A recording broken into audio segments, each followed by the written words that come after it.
Iya, shalom. Apa kabarnya hari ini? Luar biasa ya. Kita tetap bilang luar biasa karena kita punya Tuhan yang luar biasa. Iya, saudara, kita ada di bulan ya merayakan pencurahan Roh Kudus ya di dalam tema besar yaitu ya Roh Kudus dan iman ya. Orang percaya bagaimana pengaruh Roh Kudus dan juga pertumbuhan iman. Tetapi hari ini ada satu subtema kecil yang diberikan gereja yaitu mengobarkan karunia roh di dalam hidup kita. Ya, siapa yang sudah tahu karunianya apa? Ya, semua ya. Pengajar, penginjil ya, tapi jangan pengejek ya. Karena itu enggak masuk dalam karunia Roh Kudus. Iya, saudara, Roma pasal 12 ayat ini diambil dari Roma pasal yang ke-12. Kita baca, kayaknya tidak afdol kalau tidak dari ayat yang pertama ya, supaya kita tahu konteksnya satu perikop itu sedang berbicara tentang apa. Buka bersama Roma 12 ayat yang pertama, kita baca nanti sampai ayat yang ke-8. Secara bergantian. Persembahan yang benar judul perikopnya. Karena itu saudara-saudara, demi kemurahan Allah aku menasehatkan supaya kamu mempersembahkan tubuhmu sebagai persembahan yang hidup, yang kudus dan yang berkenan kepada Allah. Itu adalah ibadahmu yang sejati. 2, janganlah kamu menjadi serupa dengan dunia ini, tetapi berubahlah oleh pembaharuan budimu sehingga kamu dapat membedakan manakah kehendak Allah, apa yang baik, yang berkenan pada Allah dan yang sempurna. Berdasarkan kasih karunia yang dianugerahkan kepadaku, aku berkata kepada setiap orang di antara kamu. Ini Rasul Paulus menulis karena dia mendapat ilham dari Roh Kudus. Ya, janganlah kamu memikirkan hal-hal yang lebih tinggi daripada apa yang patut kamu pikirkan, tetapi hendaklah kamu berpikir begitu rupa sehingga kamu dapat menguasai diri menurut ukuran iman yang dikaruniakan Allah kepada kamu masing-masing. 4, kita mempunyai banyak anggota, tetapi tidak semua anggota itu mempunyai tugas yang sama. Demikian juga kita, walaupun banyak, adalah satu tubuh di dalam Kristus, tetapi kita masing-masing adalah anggota yang seorang terhadap yang lain. 6, demikianlah kita mempunyai karunia yang berlain-lainan menurut kasih karunia yang dianugerahkan kepada kita. Jika karunia itu adalah untuk bernubuat, baiklah kita melakukannya sesuai dengan iman kita. Jika karunia untuk melayani, baiklah kita melayani. Jika karunia untuk mengajar, baiklah kita mengajar. 8, jika karunia untuk menasehati, baiklah kita menasehati. Siapa yang membagi-bagikan sesuatu, hendaklah ia melakukannya dengan hati yang ikhlas. Siapa yang memberi pimpinan, hendaklah ia melakukannya dengan rajin. Siapa yang menunjukkan kemurahan, hendaklah ia melakukannya dengan sukacita. Jadi saudara, di dalam pasal ini Rasul Paulus sedang berbicara kepada jemaat yang ada di Roma. Ya, banyak jemaat di sana. Dan tadi seperti yang sudah disampaikan Bapak Gembala tentang Rasul Paulus mengajarkan pada jemaat, ingat loh, setiap kita ini diberi karunia yang berbeda-beda. Ya, tidak semua itu sama. Saya bahkan dengan suami saya itu karunia kita berbeda. Ya, karena Tuhan menciptakan kita juga itu dengan ya warna dan karakteristik yang berbeda. Saya ini merah, orang koleris ya, pemberani. Kalau ngomong ceplas-ceplos, tidak demikian dengan suami saya. Suami saya itu hijau, flegmatik. Ya, orangnya tenang, walaupun dia nggak senang, dia nggak bisa ngomong nggak senang di depan orang. Ya, disimpan, saudara. Ya, beda dengan saya nggak senang, saya bilang saya nggak senang loh kamu kayak gitu. Nah, jadi nggak bisa disamakan. Ya, suami saya pendamai. Nah, saya api, dia air. Karunia pun kita berbeda. Nggak bisa sama, setiap orang pasti berbeda. Saudara suami istri juga kan berbeda kan? Atau sama? Sama semua ya. Kalau suami nge, istri nge. Ada yang begitu sini enggak kan? Kita ini berbeda Tuhan beri. Itu juga mempengaruhi karunia. Tuhan itu adil dan dia itu ajaib menciptakan kita itu supaya saling melengkapi. Ya, kalau semua orang merah sama kayak saya, sudah terjadi perpecahan di dunia ini, perang sudah. Makanya itu Hitler, ya, dia merah saudara. Ya, tapi kalau semua juga orang hijau, maka dunia ini tidak ngapa-ngapain. Ya, diam saja. Kalau semuanya orang warnanya kuning, semua ketawa terus, tidak ngapa-ngapain juga. Jadi Tuhan itu ajaib mempertemukan, menciptakan, semua ada plus minusnya, tapi untuk saling memperlengkapi. Nah, Rasul Paulus ngomong kepada jemaat, kita ini di dalam melayani Tuhan, kita punya karunia yang beda-beda. Ya, kalau kamu diberi karunia untuk melayani, ya kamu harus melayani. Kalau kamu diberi karunia untuk bernubuat, ya hendaklah kamu melakukannya sesuai dengan iman masing-masing. Ya, jadi karunia ini saling memperlengkapi saudara. Makanya dalam satu komunitas ada yang ya dia itu suka gitu loh. Kalau enggak usah disuruh, nanti aku bawa kue ya. Ini karunia melayani. Nanti saya bawa makanan ya. Tapi ada yang kamu bawa makanan, enggak usah. Enggak ada duit. Padahal ada duit. Nah, itu bukan karunianya memang. Ditambah sama pelit. Nah, itu bukan karunia itu ya.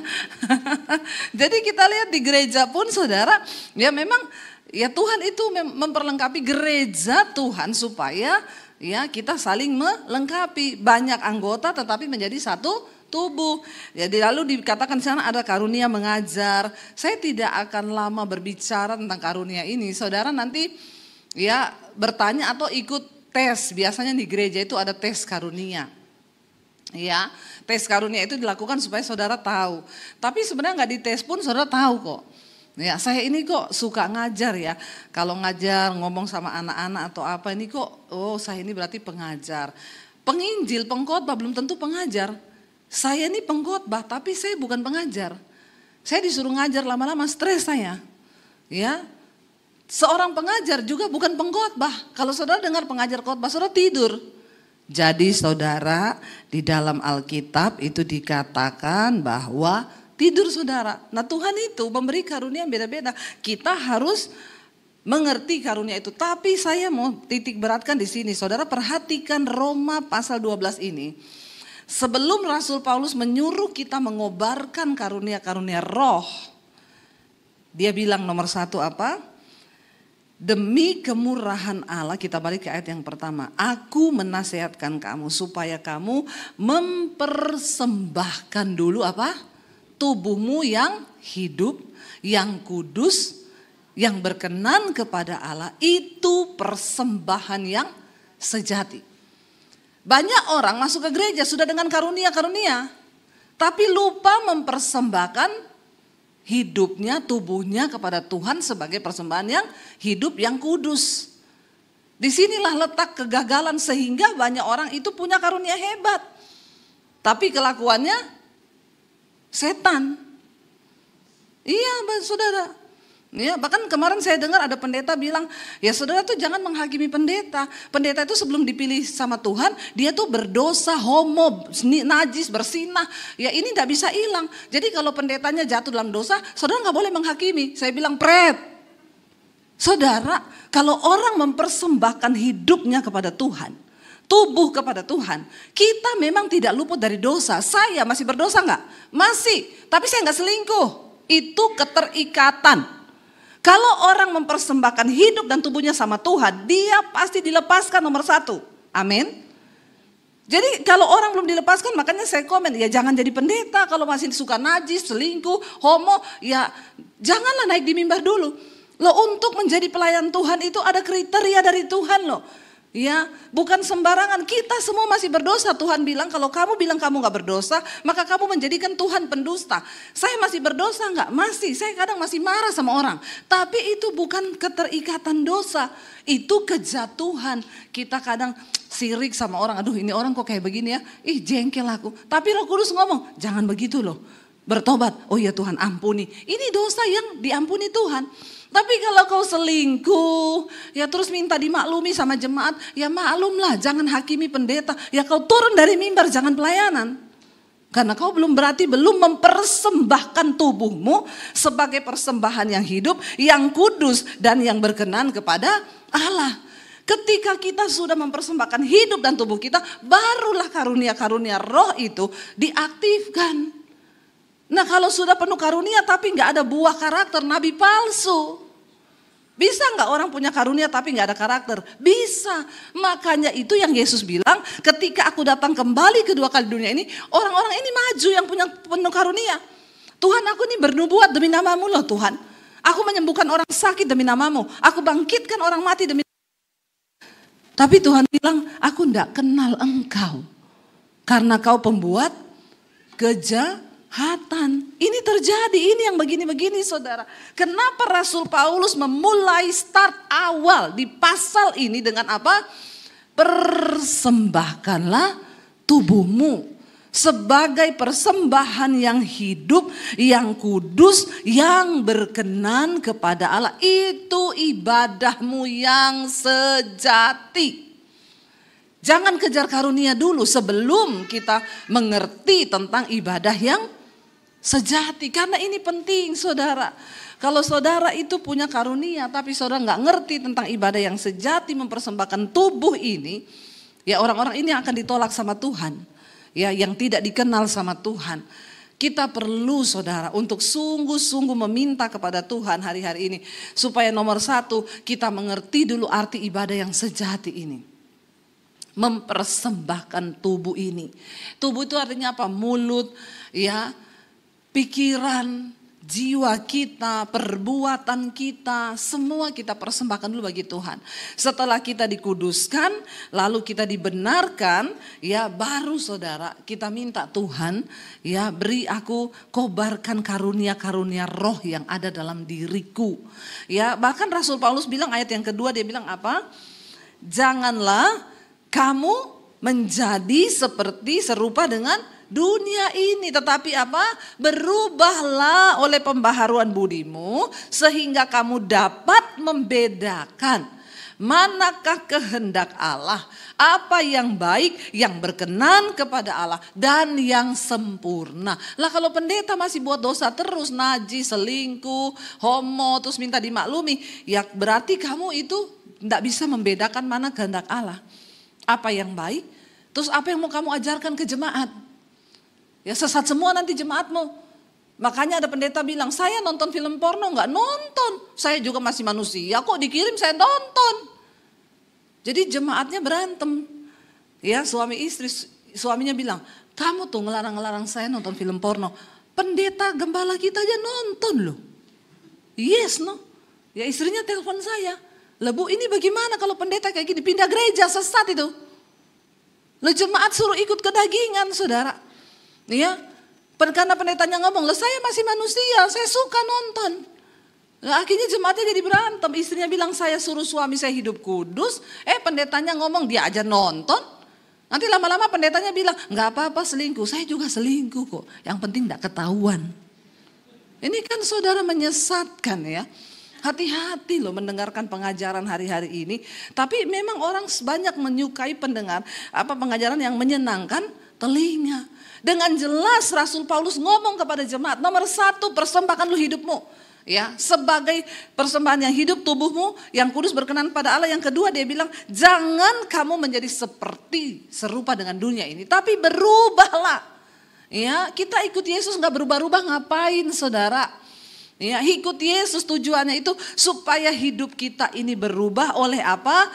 Pembaharuan budimu, perkertimu. Ya kalau ada orang ngaku Kristen, pendeta tapi ya kelakuannya nggak berubah, otaknya itu nggak dicuci sehingga dia masih hidup dengan kepahitan, kebencian. Nah ini saudara, ya kita nggak dikenal loh sama Tuhan. Semua kita harus berubah. Saya beberapa waktu yang lalu, berapa hari ini mengalami satu, ya kalau saya bisa bilang pencobaan lah saudara ya. Jadi ceritanya dari bulan Februari yang lalu ada seorang pendeta, dia angkat ya foto, ada foto lah, lalu dia tulis di situ ya orang-orang ini punya hubungan dengan Debbie Basir.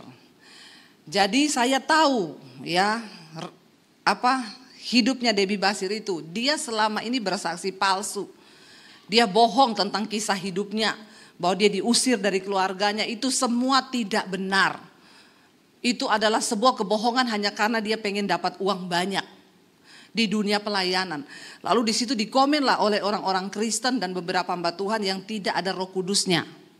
Karena ikut nimbrung dalam fitnahan itu saudara.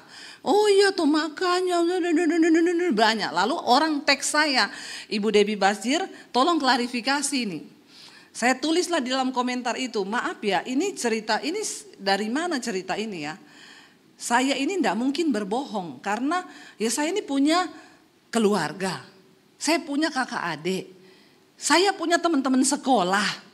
Emang bohong itu gampang, apalagi di sosial media yang begitu ya luar biasa begini. Siapa yang bisa bohong? Dia bilang dia tuh nggak diusir, memang dari kecil sudah Kristen. Ya udahlah saya klarifikasi itu Pak, saya bilang sama pendeta yang tulis ini, Pak mohon jangan memfitnah orang sembarangan ya Pak. Tapi nggak apa-apalah kalau itu bikin Bapak bahagia. Cuma saya itu nggak tahu ya Bapak itu tujuannya apa. Kalau Bapak ada masalah dengan saya, silakan selesaikan baik-baik. Saya terbuka ada apa. Wah malah semakin menjadi saudara. Semakin menjadi mereka di situ ratusan komen. Saya berusaha, suami saya bilang gini, Say kamu itu sekarang kan public figure ya. Walaupun saya juga enggak kepengen jadi public figure ya. Tapi ya kalau Tuhan sudah bawa begini kita juga nggak bisa mundur ya. Lalu suami saya bilang public figure itu nggak semua orang suka. Ya coba kamu bayangkan kayak ya artis-artis itulah kan banyak juga yang menghujat mereka. Jadi cuekin aja. Tapi terganggu nggak saudara? Ya terganggu loh sebagai manusia hati kita ini kan ya terganggu gitu. Saya kadang malam nggak tidur, saya baca-baca lagi tuh statusnya ini mau orang ini apa ya? Apalagi setiap ada yang komen kan muncul lagi saudara. Ya saya bilang maunya orang ini apa? Waktu pertama kali saudara saya berdoa, ya saya diingetin Roh Kudus doakan orang itu. Tak doain loh, saya sebut namanya Tuhan, berkati orang ini Tuhan. Dan tolong jaga hatiku Tuhan supaya nggak tercemar. Dari bulan Februari saya sudah lupa saudara. Walaupun masih banyak yang kirim, Bu ada orang yang jelek-jelekin, biarin saja. Yang penting Tuhan tahu kebenarannya. Saya cuekin, bulan Maret lebih gila lagi dia lakukan, dia angkat foto saya sekeluarga, bahkan video kami waktu di Jepang satu keluarga. Tulisannya begini, pendeta hedon sukanya jalan-jalan ke luar negeri pakai uang gereja. Menghabis-habiskan uang gereja untuk liburan pribadi. Masuk lagi saudara, ratusan orang sakit jiwa di situ komen. Ya, orang-orang yang nggak ngerti kebenarannya, lu saya ini pakai uang gerejanya siapa? Saya bukan gembala. Ya, saya nggak pernah minta uang perpuluhan, uang gereja yang mana? Saya YouTuber. Ya. Terus saudara, kenapa saya upload foto kami di Jepang itu? Karena saya tuh baru ngomong gini sama suami, kita ini belum pernah loh ke Jepang ya. Padahal itu deket ya, malah ke Amerika yang jauh-jauh sudah. Terus suami saya bilang ya udah kita atur waktu ya, kapan-kapan kita jalan-jalan ke sana lah. Baru ngomong begitu. Ada teman saya, ada jemaat Misbah Doa sih, bukan teman jemaat Misbah Doa di Surabaya. Bu, ibu sudah pernah ke Jepang? Belum. Ayo ikut yuk, saya mau lihat anak ke Jepang. Sini paspor. Saya dibeliin tiket semua dikirim, ini hotel gini-gini. Ibu gak usah bayar, ikut dia jalan-jalan. Jadi saya angkat foto itu, saya tulis apa yang tidak pernah dilihat mata, gak pernah timbul dalam hati, Tuhan sediakan buat orang-orang yang dikenannya. Diangkat saudara foto itu, nih tuh pakai ayat lagi, ayat dipelintir, dijual-jual supaya dapat banyak duit. Saya itu dikirim orang lagi, Bu ini loh orang ini angkat ibu lagi. Di bawah ya di komen semua sama yang sakit-sakit jiwa itu ikut memfitnah saya. Memang saya itu gak senang lihat ini gini. Lalu si yang bikin status ini pendeta ini di komen-komen dia jelasin lagi. Iya dia ini pembohong, penipu, ya kesaksiannya palsu gini. Saya masuk lagi di situ Pak, maunya Bapak apa ya? Saya bilang ini bisa kena pasal hukum loh Pak, undang-undang ITE loh. Bapak dengan sengaja ujaran kebencian. Dan anak-anak saya punya foto Bapak upload. Ini juga bisa masuk ke ranah hukum yaitu ya pembunuhan karakter anak-anak saya, pencemaran nama baik. Hati-hati loh Pak. Malah diejek saudara. Hehehe biasa kadrun kalau sudah dipermalukan gini malah mau lapor polisi. Tuhan, saya bilang, pendeta loh saudara. Saya berusaha lagi menjaga hati saya. Ya aduh Roh Kudus tolong saya. Sampai kadang malam gak tidur, suami saya itu bangun. Saya udah jam 2, kenapa kamu belum tidur? Saya ini sibuk pelayanan, bayangkan udah capek gak tidur mikirin masalah ini terus. Ya suami saya kadang gak usah dipikirin saya, gak usah tidur aja. Lah dia bisa ada masalah tidur. Saya gak bisa saudara. Ya. Kadang dia bilang, enggak usah dipikir, kosongkan pikiranmu. Gila aku mau ngosongkan pikiran. Ya, orang suruh kosongkan pikiran bagaimana coba saudara. Ya, dia bisa ngorok lagi ada masalah pun ngorok saudara, saya enggak bisa. Akhirnya saya terus berusaha, lalu adik saya di Sulawesi tahulah masalah ini. Adik saya coba menginbox pendeta ini, Pak, apa yang Bapak tuduhkan ke kakak saya itu enggak benar loh. Jangankan papi saya, dulu saya ini termasuk satu yang mau bunuh kakak saya itu. Waktu dia jadi Kristen, ya. Jadi Bapak jangan memfitnah sembarangan ya Pak, ini kami ada keluarga besar loh ini. Adik saya nggak digubris, adik saya telepon di Facebooknya nggak diangkat, nggak diana. Saya baca saudara di situ, wah dia semakin menghujat-hujat. Ya udahlah saya berdoa, suami saya bilang biar lepaskan pengampunan, kita ampuni. Waktu saya lagi pelayanan di Palu, ada orang kirim, Bu, ibu kenal orang ini? Saya bilang kenapa? Nih dia inbox saya secara pribadi. Jadi saya punya kenalan orang Surabaya, pengusaha di inbox sama pendeta ini. Ibu kenal Debbie Basir? Iya, ibu jangan percaya dia itu pembohong loh Bu, penipu. Wah ini sudah mainnya menyerang pribadi saudara. Ibu itu bilang, nih dia udah jelek-jelekin ibu di Facebook. Tapi gak sampai situ Bu, nih dia sudah pribadi-pribadi nyerangnya. Saya bilang ke suami saya bilang, ini udah gak bener loh orang ini apa ya maunya. Kita ajak bicara baik-baik gak mau, kita ajak ini gak mau. Lalu saya cobalah konsultasi dengan seorang teman saya, ya polisi. Dia bilang, Ibu mau lapor atau pengaduan Bu? Jadi ada 2 hal ya. Saya mau tanya saudara, kita ini lapor polisi dosa enggak? Menurut saudara? Ya, enggak. Kenapa? Karena polisi itu wakil Allah toh, pemerintah itu wakil Allah. Ya, dan hukum itu dikatakan firman Tuhan bilang, ya Tuhan tuh mencintai hukum. Kalau sudah dengan cara baik-baik enggak bisa, karena saya juga banyak orang konseling sama saya, dipukulin suami, ya babak belur mau mati, saya bilang lapor polisi Bu, kalau ibu udah gak bisa lapor polisi. Dilaporin polisi, suaminya di penjara saudara, kencing-kencing di celana. Ya beraninya cuma pukul perempuan, akhirnya dilaporin polisi, minta maaf. Polisi bilang kamu ngomong ke istrimu, kalau dia cabut laporan kita lepas. Ya diteleponlah saya, gimana Bu? Ini ya bikin perjanjian di depan polisi bahwa dia tidak akan mukul lagi. Ya baru bisa dilepas, akhirnya bikin perjanjian dilepas. Sampai hari ini gak pernah pukul istri lagi, malah rumah tangganya dipulihkan. Jadi perlu sekali-sekali lapor polisi saudara. Ya jangan takut loh, benar, karena ya kalau kita sudah gak bisa dengan kekuatan kita, ya saya percayalah hukum itu juga Tuhan yang buat. Akhirnya saya konsultasi, teman saya polisi bilang, Bu kalau itu ibu hanya merasa terganggu dan orangnya gak bisa diajak baik-baik bicara, ibu buat pengaduan saja. Ya. Nanti kalau memang orangnya itu tidak mau dengar, baru itu laporan. Ternyata kalau pengaduan itu adalah kita atur damai. Kalau orangnya mau berdamai. Kalau orangnya nggak mau berdamai, itu namanya kita laporkan. Kalau laporkan itu dia langsung dipenjara kalau ada bukti memang semuanya valid. Saya kirimin semua bukti-buktinya dia saudara. Teman saya bilang lapor aja, pengaduan aja Bu. Suami saya bikinlah pengaduan. Ini perbuatan tidak menyenangkan, ujaran kebencian, pencemaran nama baik. Ya sudah kita bikin sesuai dengan arahan dari teman saya. Kita kirimlah saudara ya ke Blitar karena orangnya ada di Blitar. Setelah itu dia dipanggillah sama polisi. Ya dipanggil sama polisi, saya bikin 2 ketentuan. Yang pertama, kalau Bapak mau ya kami maafkan. Yang pertama, Bapak harus menurunkan semua status Bapak yang mengujar kebencian kepada semua pendeta. Karena di situ Pak Rubin Adi juga diangkat, pendeta-pendeta semua diangkat sama dia, dijelekin sama dia. Bapak itu tidak sesuai dengan ya buah roh loh, Bapak hamba Tuhan loh. Kenapa itu terjadi? Jadi semua status ujaran kebencian tolong diturunin, bukan hanya saya. Yang kedua saya bilang Bapak harus bikin video klarifikasi bahwa Bapak sudah memfitnah saya, mencemarkan nama baik saya. Saudara dipanggil polisi lah dia, polisi kasih tahu gini-gini, dia nggak ngapa-ngapain saudara. Dia turunin foto saya tapi status itu nggak dihapus, jadi ujaran kebencian terhadap saya masih ada di bawah. Lalu ya semakin di situ teman-temannya gini, dia bilang saya dilaporin ke polisi nih. Oh iya ya, oh begitu memang pendeta.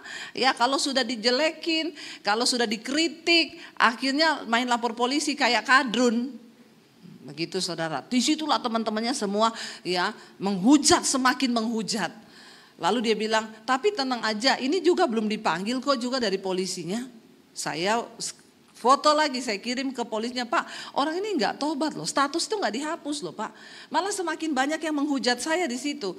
Ya, kalau gitu gimana? Teman saya bilang, terusin laporan aja Bu. Enggak, saya belum mau laporan karena saya tidak ada niat memenjarakan dia. Ya, buat apa dia dipenjara kalau dia nggak tobat? Saya tuh kepengen dia tuh bertobat. Ya, akhirnya saudara, pagi itu saya kaget dia upload video. Upload video yang membuat saya semakin dihujat.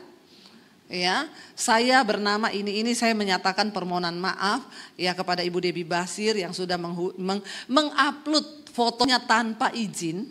Jadi tidak ada di permintaan saya yang bahwa dia itu memfitnah saya, tidak ada. Mengupload foto beliau tanpa izin sehingga saya ditelepon oleh adiknya, saya diancam mau dibunuh. Waduh saudara, itu semakin hujatan itu saya, oh iya memang dasar pendeta gini-gini mau mengancam bunuh segala macam. Dia tidak ada menyatakan perasaan dia bersalah itu loh, tidak ada sedikit pun. Saya tuh bingung pendeta model begini tuh Roh Kudusnya di mana ya? Akhirnya saya marah waktu lihat itu, teman saya saya telepon dia, Pak begini aja ya, saya teruskan ini jadi laporan deh. Bapak sekarang umur berapa? 65 tahun. Ya udah Bapak siap-siap aja membusuk di penjara ya. Kalau Bapak nggak mau tobat, saya bilang. Jangan Bu, bagaimana Bu, gini. Akhirnya saya injili dia secara pribadi. Pak maaf ya, kita nih hamba Tuhan loh Pak. Saya tuh jangankan Pak menghujat orang. Kita nih loh sakit hati sama orang kalau ada Roh Kudus Pak. Roh Kudus tegur kita ini bertobat loh. Saya bingung Bapak nih pendeta tapi kenapa begini-begini, saya panjang lebar lah ngomong sama dia. Dia minta maaf, iya Bu saya gini-gini. Ya udah sekarang Bapak turunin video itu. Bapak bikin video baru ya yang sesuai dengan yang saya mau. Oke Bu, Ibu catat aja apa yang Ibu mau. Dia turunin video itu, saya ketik saudara kata-kata. Harus Bapak ngomong begini, ketik saya kirim. Dia bilang baik Bu, nanti saya bikin 1 jam lagi, saya lagi nunggu anak saya pulang. Saudara, ketika itu kan hati saya panas saudara. Suami saya juga panas saudara. Ya ini apa sih yang terjadi ini? Saya sampai bertanya apa ini ya? Pas Senin itu saya tuh ngajar di sekolah Alkitab saya. Saya lagi duduk di ruang tamu. Tiba-tiba Roh Kudus bicara di hati saya. Tiba-tiba ada suara yang berkata begini. Kenapa sih kamu tidak lebih suka menderita kerugian? Kenapa kamu kepengen nama baikmu dipulihkan? Kenapa kamu pengen reputasimu dia anggap baik? Kenapa kamu tidak lebih suka, aku ini loh Tuhan. Aku difitnah, aku dihujat, mukaku diludahi loh. Kamu baru belum diapa-apain apa yang sama aku alami. Tiba-tiba air mata saya menetes saudara. Roh Kudus bilang kenapa kamu suruh dia bikin video, kenapa kamu marah-marahin dia, kenapa kamu begini. Saya jadi nangis saudara, terus akhirnya saya dengan bercucuran air mata. Roh Kudus tuh ngomong, abis ini kamu mau ngajar di sekolah anak-anakmu. Apa yang kamu mau ngajarkan kepada mereka kalau kamu tuh sombong. Saya dengan berlinang air mata saya cepat ambil HP, saya telepon orang itu. Saya bilang, Pak, saya minta maaf sama Bapak, saya salah Pak, saya sombong, saya angkuh. Bapaknya malah bingung. Dia bilang, loh Bu kenapa Bu? Bu please Ibu jangan minta maaf Bu, saya yang salah. Enggak Pak, saya ditegur sama Roh Kudus, betapa sombongnya saya. Saya minta ampun sama Bapak, jangan upload video apapun. Saya sudah tidak peduli orang mau menghujat saya, orang mau menghina saya. Itu biar mereka berurusan dengan Tuhan Pak. Tapi saya mau belajar mengejar perkenanan Tuhan. Buat apa saya punya karunia hebat kalau ternyata saya kedapatan di hadapan Tuhan saya tidak berkenan. Saya mohon ampun Pak, saya minta maaf. Lalu saya berdoa buat dia di telepon saudara. Ya, bahkan hari ini saya ikut menopang pelayanannya dia. Coba saudara, ya sampai bingung dia sampai bilang begini, Bu, saya minta maaf ya. Ternyata Ibu Debbie itu benar-benar hamba Tuhan. Lah selama ini kau pikir saya hamba hantu? Dalam hati saya saudara ya. Ternyata Ibu benar-benar saya baru ketemu loh ada hamba Tuhan seperti Ibu. Saya bilang saya cuma mau bilang sama Bapak. Hilangkan kebencian di hatimu Pak. Bapak upload di sosial media itu mending yang baik-baik tentang pelayanan Bapak. Jangan kebencian lalu Bapak membuat orang lain berdosa ikut nimbrung di status Bapak. Kita ini tidak memberi teladan bagaimana Roh Kudus. Makanya saudara, karunia tanpa ada buah roh percuma. Ya, memang karunia itu diperlukan. Tetapi mari Rasul Paulus bilang jangan menjadi serupa dengan dunia ini. Jadi saya bilang sama dia, saya tidak akan melaporkan Bapak. Saya anggap kasus ini selesai sampai di sini, terserahlah. Ya Bapak mau jelekin saya, teman-teman Bapak juga mau menghakimi saya. Biar mereka berurusan dengan Tuhan Pak. Saya mohon maaf Pak. Saudara, ya kita melihat bahwa penting, kenapa Rasul Paulus mengingatkan kepada jemaat, persembahkan dulu tubuhmu. Ya, baru engkau kobarkan karunia-karunia rohmu itu. Supaya apa saudara? Supaya ketika Tuhan datang kita ini tidak tertinggal. Buat apa kita punya karunia, tapi ketika buah roh itu tidak ada dalam hidup kita. Ya, kenapa? Buat apa saudara? Roh Kudus itu ada dalam hidup kita untuk mengingatkan kita. Saya undang para imam musik maju ke depan untuk membuat kita ini semakin, nah ketika kita hidup dalam perkenanan, tidak menjadi serupa dengan dunia ini, mempersembahkan tubuh yang hidup yang kudus, lalu ada urapan Roh Kudus bekerja, kita akan jadi orang-orang yang powerful. Kenapa saudara? Tuhan tuh ngomong begini, kenapa banyak sekali orang-orang yang bersaksi kepada saya, Bu saya bertobat waktu dengar khotbah Ibu. Kenapa? Karena saya lebih dulu bertobat sebelum saya berkhotbah. Firman yang disampaikan dengan pertobatan dan pengalaman pribadi itu berbeda saudara. Kita menaikkan pujian, ku buka hati untuk jamahanmu.